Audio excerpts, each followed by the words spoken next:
Welcome, everyone. This is Barbara Van Allen, president of the club, and we're going to get started in exactly a minute and 30 seconds. Thank you.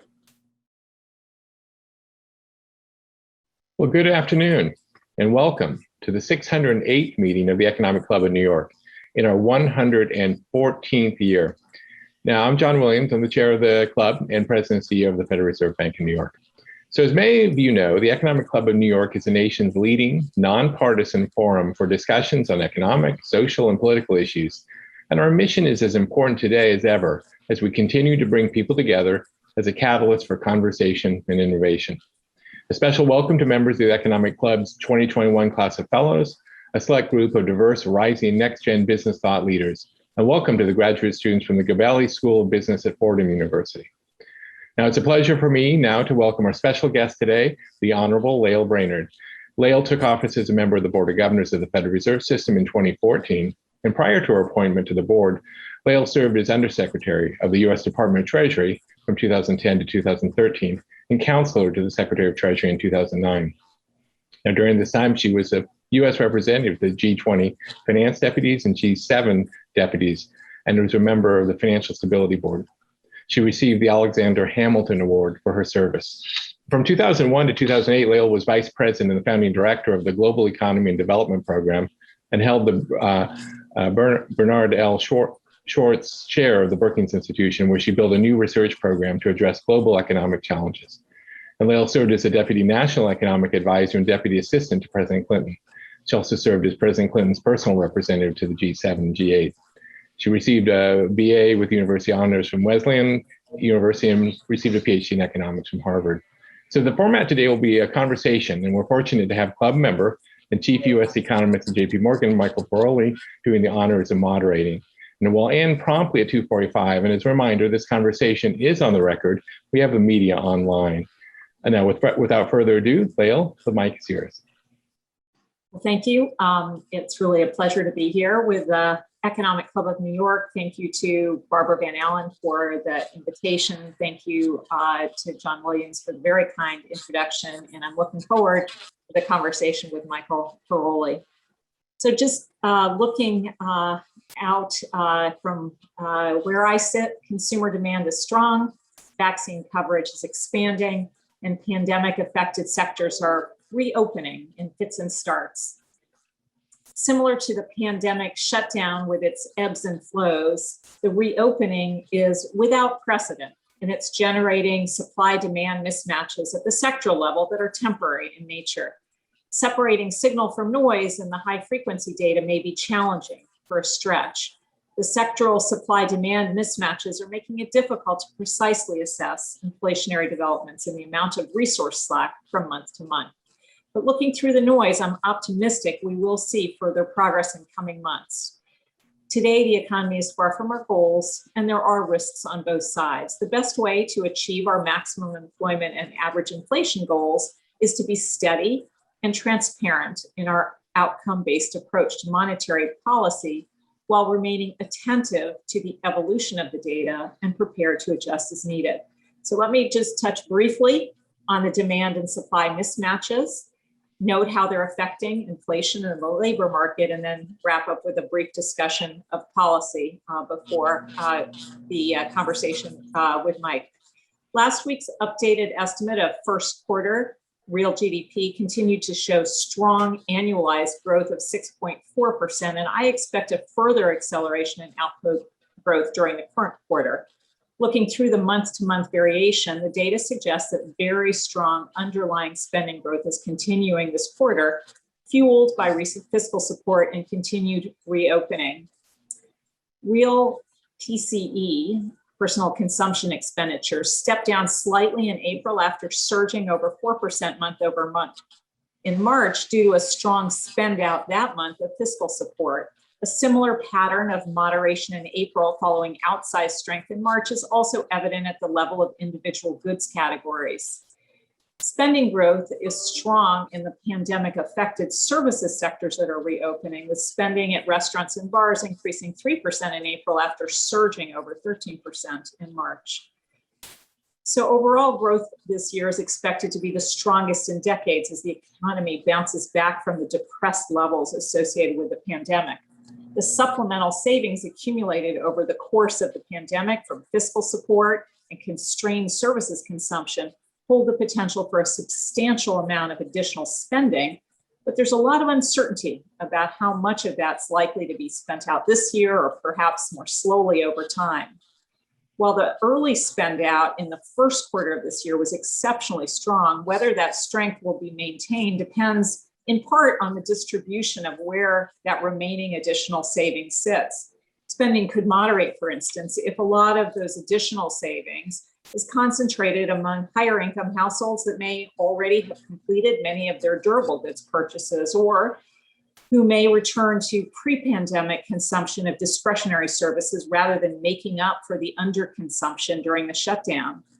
The timing of that consumption out of the accumulated savings matters a lot for the strength of demand, not just this year, but also next. Today's fiscal tailwinds are projected to shift to headwinds next year. So it'll be important to see how much household spending will continue to support growth into next year, as opposed to settling back to pre-pandemic trends, which would be a headwind relative to the strong makeup consumption we've seen so far this year. During the reopening phase, the surge in demand is hitting some sectors before the supply side has had a chance to catch up. Many businesses shrank in order to survive the pandemic, and now they'd be struggling or moving cautiously to expand capacity. These mismatches are exacerbated in some areas by idiosyncratic disruptions, such as in semiconductors, steel, and lumber. Importantly, the reopening pains associated with mismatches between demand and supply in most sectors are temporary in nature and are likely to be resolved as pent-up demand moderates and businesses hire and expand. So let me just talk a little bit about how I see those showing up. First, in the inflation data. They're evident in the April inflation readings. I had been anticipating a notable move up in inflation beginning in April and lasting several months due to a combination of base effects and temporary reopening dynamics. And indeed, core PCE inflation moved up to 3.1% on a 12-month basis in April, while total PCE inflation rose to 3.6% on a 12-month basis amid high energy prices. A very significant portion of those 12-month readings reflect contributions from base effects. Core PCE inflation is estimated to be around 2.4% in April after adjusting for those base effects. Apart from base effects, the factors driving the increase in inflation are consistent, in my view, with the expectations I had that we would see temporary price increases associated with sectoral supply-demand imbalances, and that the timing and sectoral incidence of those increases would be very difficult to predict. While the level of inflation in my near-term outlook has moved somewhat higher, my expectation for inflation to move back towards its underlying trend in the period beyond the reopening remains broadly unchanged. So if we take a look in particular, we'll see increases in a few categories that were prominent contributors to the month-over-month April core PCE.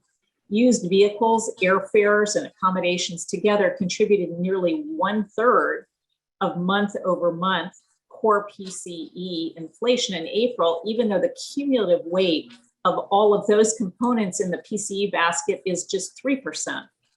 So it's notable that the major contributors to the April core PCE inflation increase aren't normally significant drivers of core inflation. Let me just go into a little bit of detail on one or two of them. So for instance, the used vehicle category contributed just over 0.1 percentage point of that increase. On the demand side, stimulus payments and low borrowing rates have given households additional ability to purchase vehicles, and the pandemic appears to have increased the perceived relative value of private transportation. On the supply side, with the limited production of new cars due to semiconductor shortages, rental car companies have become buyers in the used vehicles market in order to restore the capacity they had shuttered during the pandemic, whereas they would normally be net sellers. So as a result, we saw used car prices, which had been on a slight downward trend in the years leading up to the pandemic, jumping a record 10%. While these pressures may persist over summer months, I expect them to fade and likely reverse somewhat subsequently. Similarly, the travel-related accommodations and airfare sectors also contributed nearly 0.1 percentage points to that month-over-month movement.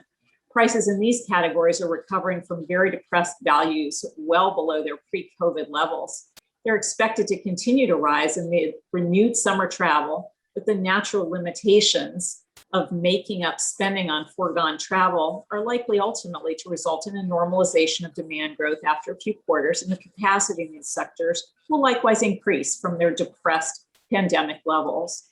So in assessing the risk that such transitory pricing pressures get embedded in persistently high inflation, it's really important to remember that inflation averaged less than 2% over the past quarter century, and statistical measures of trend inflation ran consistently below 2% for decades before the pandemic.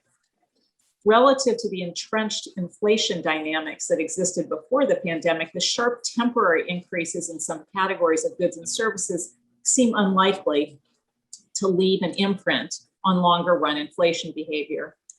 To be sure, I will be keeping a very close watch on a range of indicators for any signs of unwelcome changes in longer term inflation expectations. Looking across those, the measure of break-even inflation compensation based on TIPS suggests that the recent inflation data haven't disturbed longer run inflation expectations.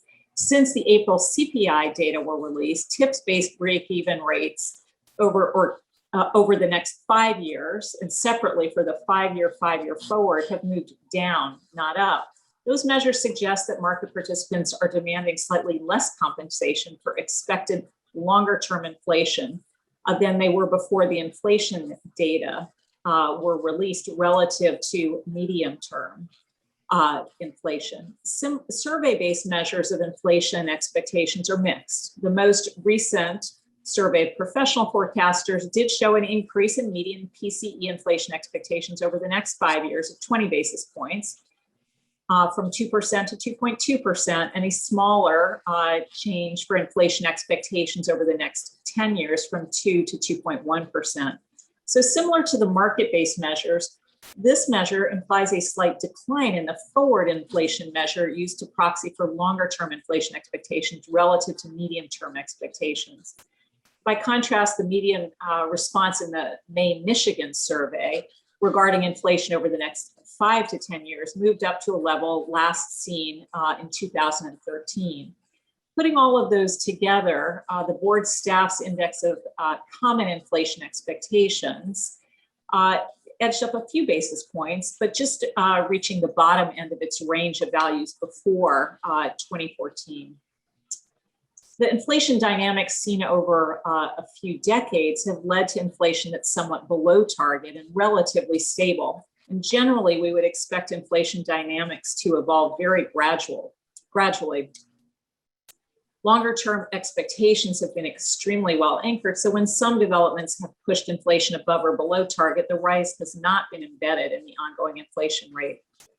So let me just now turn more briefly to how I see the temporary mismatch between the surge in demand and a fitful supply response at the sectoral level also showing up in recent employment data. While job openings are at the top of their range, the payroll data in April were surprisingly weak. In part, that weakness reflected some sectors where the same supply chain disruptions I was talking about earlier are limiting production despite strong demand. So most notably, the semiconductor shortage and the idling of a number of US auto plants showed up in a large decline in the motor vehicles manufacturing area in April that more than accounted for overall manufacturing employment decline. And similarly, we saw construction employment flat in April due to shortages of lumber. The lackluster April payrolls report also reflects some post-pandemic sectoral reallocation. We saw sectors that expanded substantially in response to COVID-related demand shedding jobs in preparation for a post-pandemic world. And you can see that in particularly in delivery services jobs and grocery store jobs, where we saw very large declines. With the record number of job openings reported at the end of March, it does appear that labor supply is lagging behind labor demand in several sectors, but I anticipate that that in part reflects ongoing concerns about the virus and caregiving responsibilities. At the time of the April survey, nearly 3 million people reported being out of the labor force because of the pandemic, and only 23% of the 18 to 64-year-old population at that point were fully vaccinated. Similarly, constraints related to schooling and childcare are ongoing. While it's now rare for a school district to be entirely remote, recent estimates indicate that only over one-half of U.S. students, or just over one-half of U.S. students, are in school districts that continue to operate in a hybrid rather than fully remote, rather than fully in-person environment. So let me just say the supply-demand mismatches in the labor market are likewise anticipated to be temporary, and I do expect to see further progress on employment in coming months.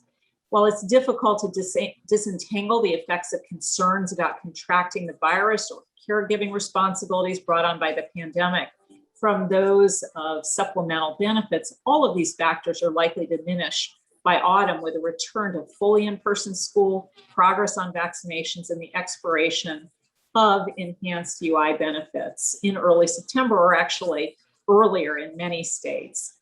But where we are today is with employment far from our goals.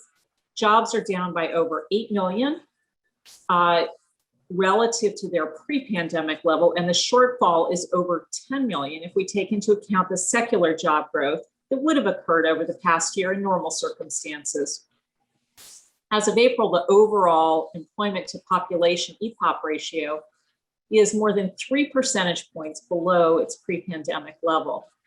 So on balance, the inflation and employment data thus far appear to reflect a temporary misalignment of supply and demand that should fade over time as the demand surge normalizes, reopening is completed, and supply adapts to the post-pandemic new normal. So what does that mean for policy? Under our guidance, adjustments in the path of monetary policy are transparently tied to realized progress on our maximum employment and 2% average inflation goals.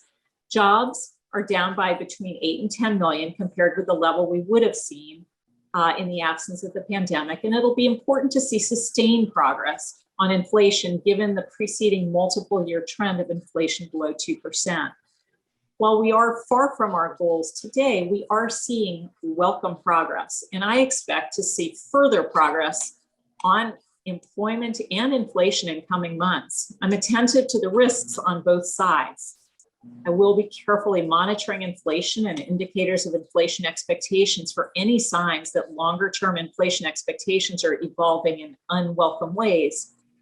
And if we were to see inflation moving materially and persistently above 2%, we do have the tools and the experience to gently guide inflation back down to target, and no one should doubt the commitment to do so. But just as it's important to be attentive to upside risks, it's also important to be attentive to the risks of pulling back too soon. In the previous monetary policy framework, the customary preemptive tightening based on the outlook to head off concerns about future high inflation likely curtailed critical employment opportunities for many Americans and embedded persistently below target inflation. The entrenched pre-pandemic combination of low equilibrium interest rates, low underlying trend inflation, and a flat Phillips curve is likely to reassert itself after reopening is complete. And this type of environment creates asymmetric risks, since the lower bound constraint means that policy can respond more readily when inflation surprises to the upside than to the downside. So remaining steady in our outcomes-based approach during the transitory reopening surge will help ensure the momentum that we'll need to see as current tailwinds shift to headwinds isn't curtailed by a premature tightening of financial conditions. So with that, let me turn over to you, Mike. All right. Thanks, Governor Brainard, for those very interesting and in-depth comments, particularly regarding inflation, which I guess is the topic I'll start with because it certainly seems to be the topic most people are focused on lately. You had mentioned, interestingly, in talking about inflation being temporary in nature, that you expect these supply-demand imbalances to last over the summer months, and in assessing whether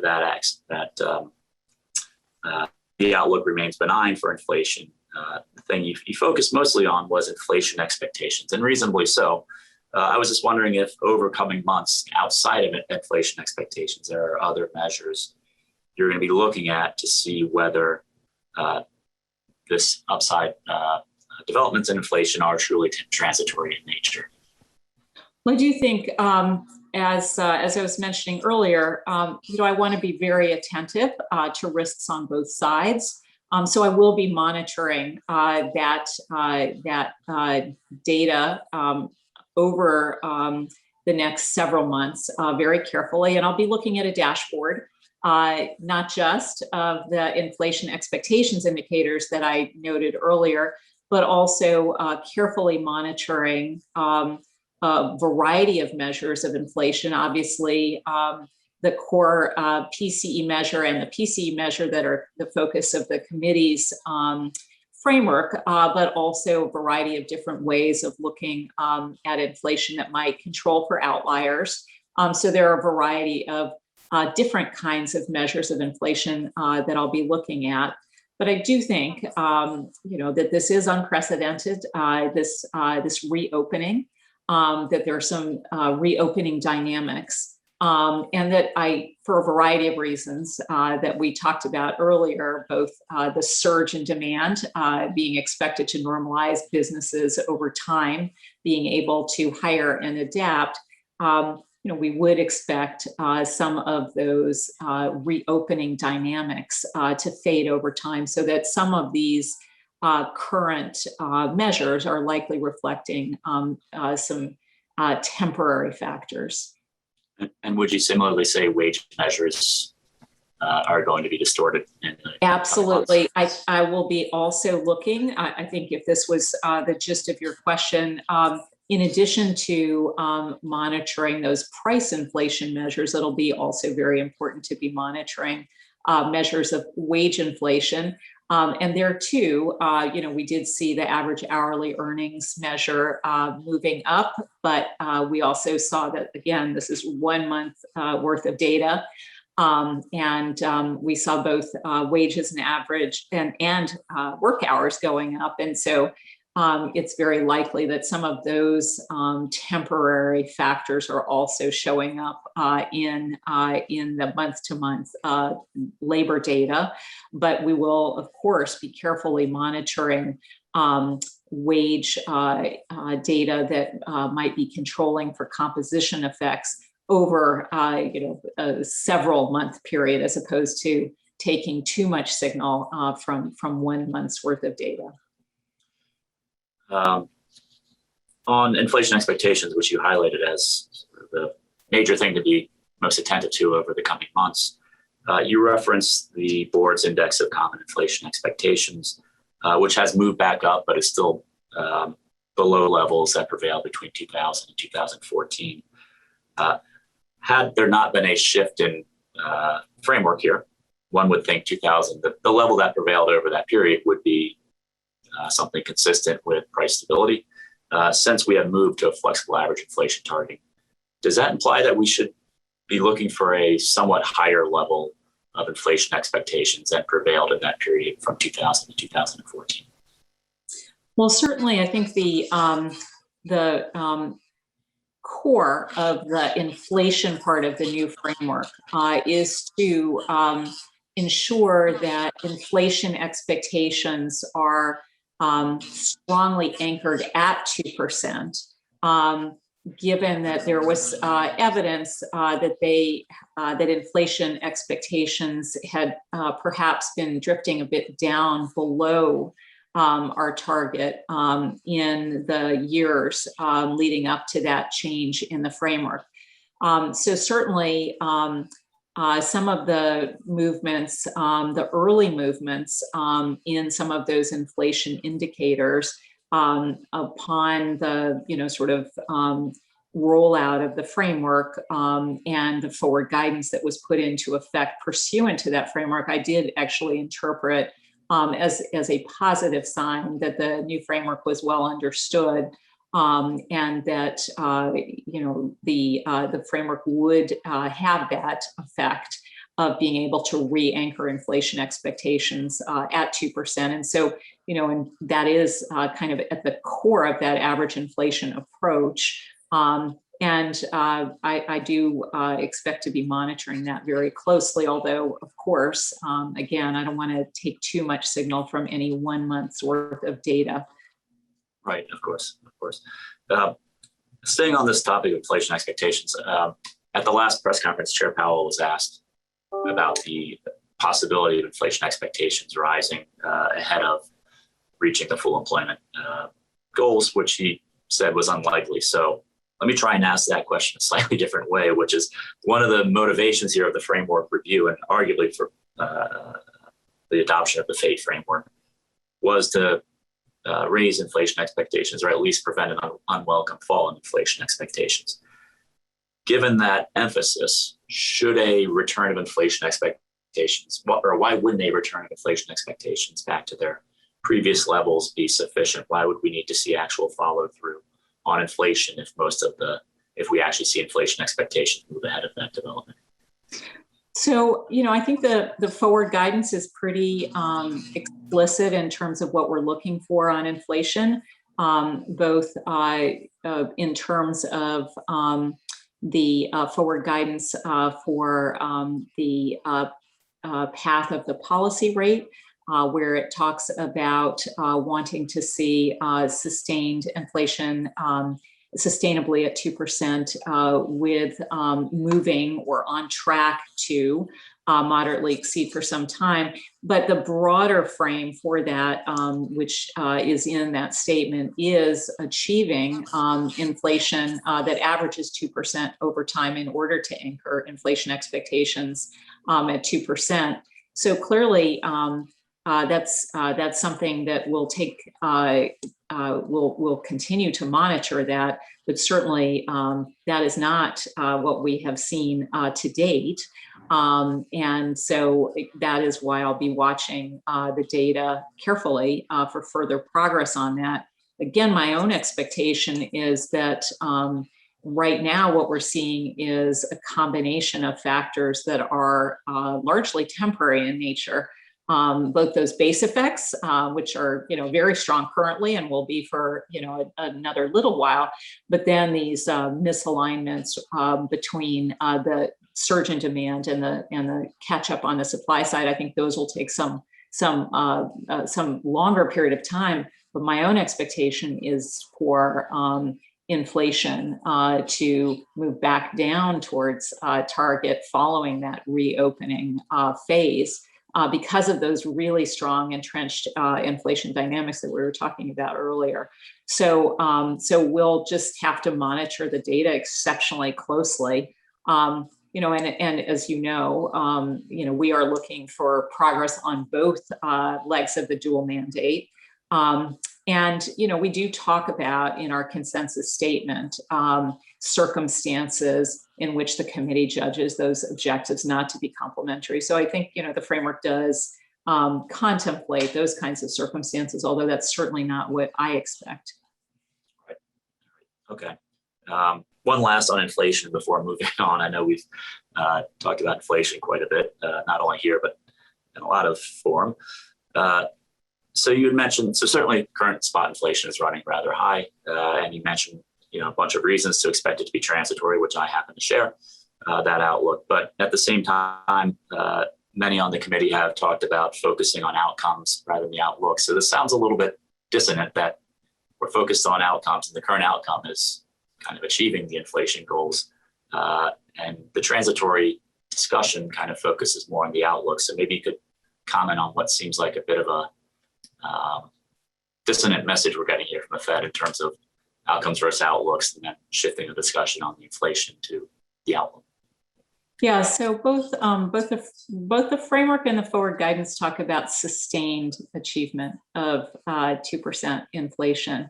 And so as I look at inflation data from month to month, I do have to try to parse what of that is contributing to sustained performance of inflation at 2% as opposed to temporary factors that really don't provide much signal for that sustained inflation outcome. So I don't see it, I see it as entirely consistent, that the outcome that certainly I'm focused on is sustained performance of inflation at 2%.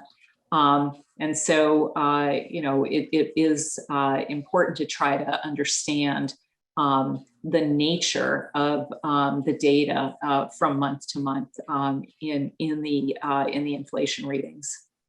Right. Okay. Maybe we could pivot a little bit here to to policy. Your remarks in your prepared remarks, you didn't discuss too much some of the tools used to, as you state gently, put the economy into where it needs to be. A lot of focus has been, of course, since the beginning of the year on tapering. And maybe I'd just start with a question that I've received a lot from people I've just talked with, which is why continue to. So I think you've made an eloquent case for why accommodation in general is needed, given the employment shortfalls we see.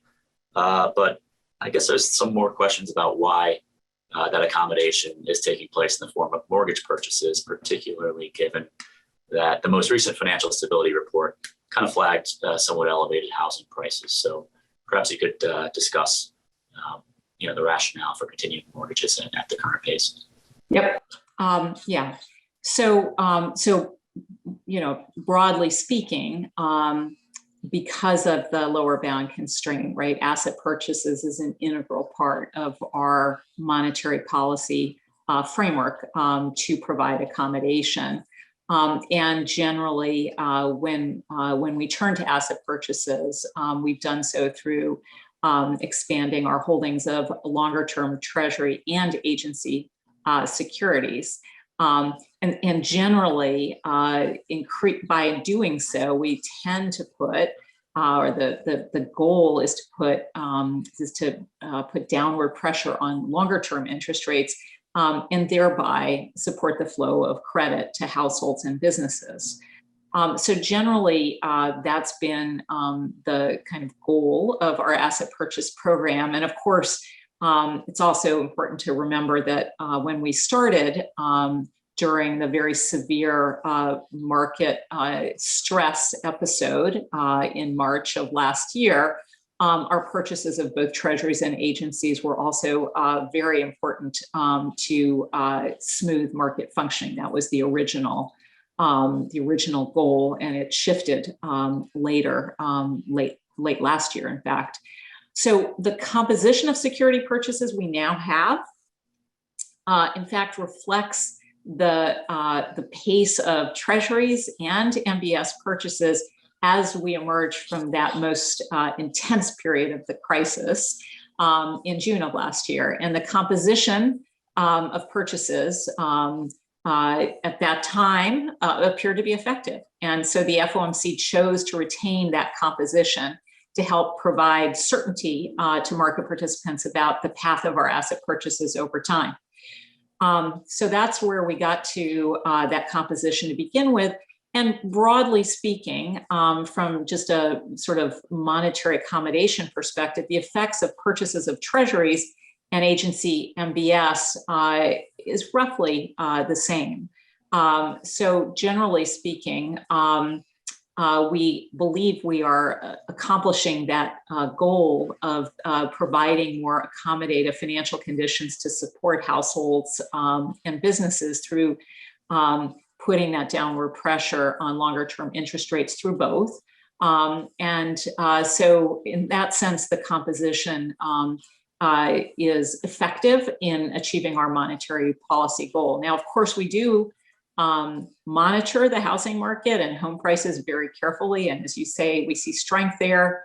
And that is in part reflecting very high demand at a time when there are low inventories and there's some supply constraints, as you know. And of course, as we think about this from a financial stability perspective, underwriting terms are just much stronger, and generally household balance sheets are much healthier. So it's really not comparable to that period in 2008 that some people are raising. Okay, so not to put words in your mouth, but are you saying basically using the composition can't nimbly affect which sectors of the economy will grow faster or slower? It seems. So the composition was chosen to provide certainty to markets, and generally speaking, our goal is on longer term interest rates. And so the existing composition has the effect that we are trying to provide accommodation through those more sort of favorable financing conditions for households and businesses. So it's effective in the current composition, and that's the lens through which we are continuing the current composition. Okay, fair. I know it's been tough to get a precise definition of substantial further progress, so I'm going to skip over that and maybe ask about how we think about well in advance. So the chair and others have spoken about communicating to the market well in advance of any tapering decision. Should we think about that in calendar-based terms, or is it conditional on how well the market accepts the beginning of the taper discussion, or can you just offer a little more on how we should think about this phrase? Yeah, so I think we are very transparent about the employment and inflation goals that we're seeking to achieve. The forward guidance that I mentioned earlier, the broader framework that contextualizes those important goals. And we've tried to, I think, the certainly in my thinking, the forward guidance on asset purchases was to place the asset purchases within that broader framework. I think generally our communications have been very transparent about sort of how we think about those asset purchases. And as you saw in the minutes, we were very transparent in terms of describing committee discussions about tapering and asset purchases.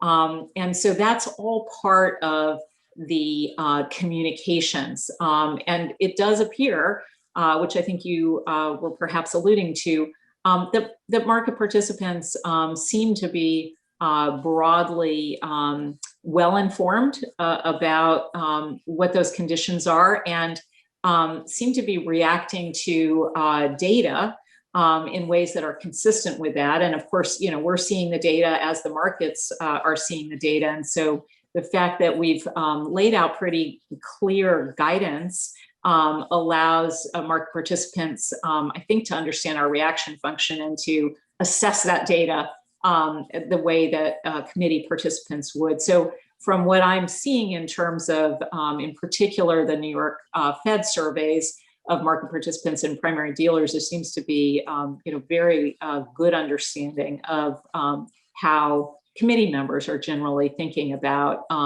the forward guidance and the progress that we're seeing in the data. Maybe we could, staying on policy to shifting from balance sheet to the outlook for rates.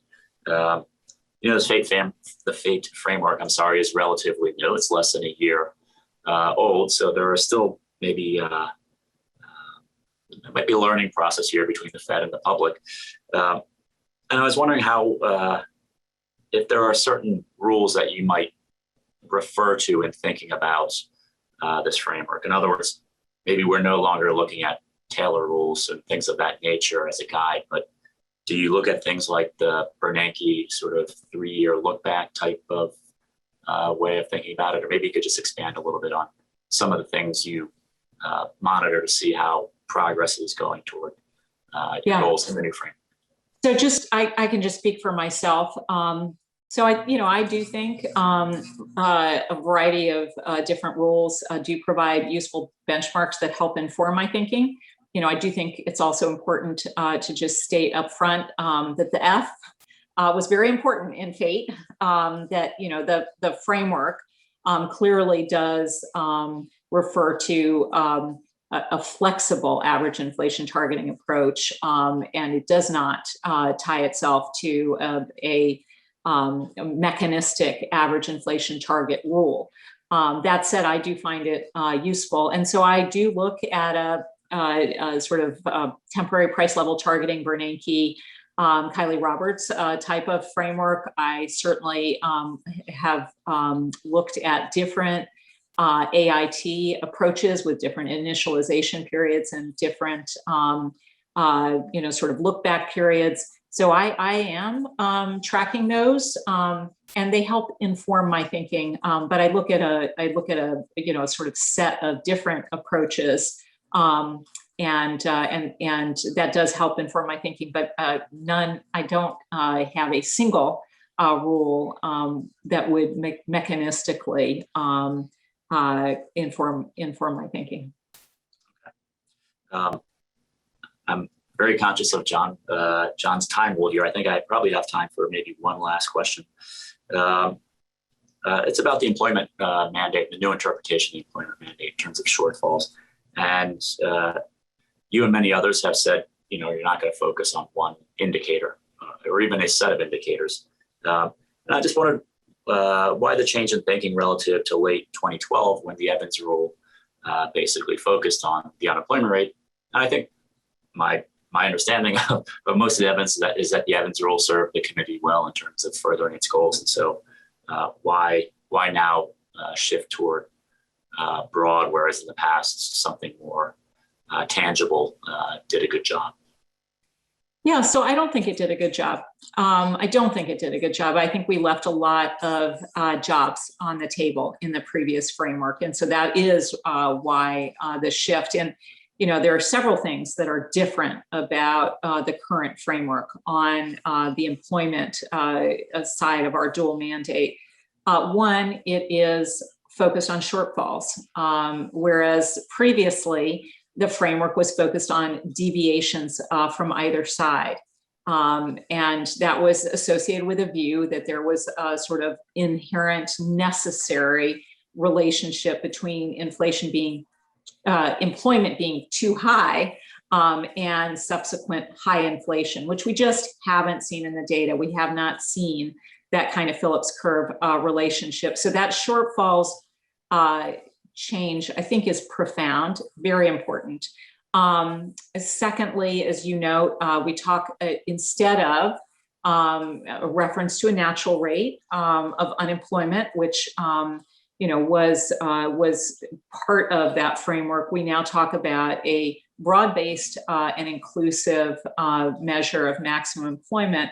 And that also is I think, a sort of a learned experience that in the last recovery, there were several points where people pointed to the unemployment rate and said, look, it's at the natural rate, and this is the right time to begin tightening policy because we're going to see inflation. But in fact, there were many margins of that were not showing up in that simple unemployment rate. And as the committee was able to allow the recovery to progress, we saw, the long-term unemployment numbers came down. We saw the part-time employment becoming full-time employment. We saw labor force participation overall taking some time to improve. And in fact, the trend estimates were much more pessimistic than what actually prevailed. And then we saw the labor force participation for particular groups who generally only see their prospects of employment improving very late in the cycle improving. And so I think that experience informed that term broad-based and inclusive. And I do think it's a very significant set of changes. Okay, Thanks. And thanks very much for the candid conversation here. I know, as I said, I think I'm 1 minute over, so hopefully that's not too bad by John's standards, but I think he wants Well, to. thank you. Thank you. Yeah, unfortunately, we are out of time. But thank you, Lael. Thank you, Michael, for sharing your time and insights with us today. We really appreciate it. Pleasure. Thank you. And it's now this part of the program where I'm going to list off some of the upcoming speakers. So we've got a lot of great speakers this summer. We encourage you to invite guests to our events. Next up, on June 8th, we have the Metropolitan Opera General Manager, Peter Gell, along with the Lincoln Center for the Performing Arts President and CEO, Henry Timms. Then on June 9th, we have Andrew Yang, mayoral candidate for New York City. On June 10th, we have Connie Evans, the President and CEO of AEO. And then on June 17th, Henry Kaufman, President Henry Kaufman and Company, Inc.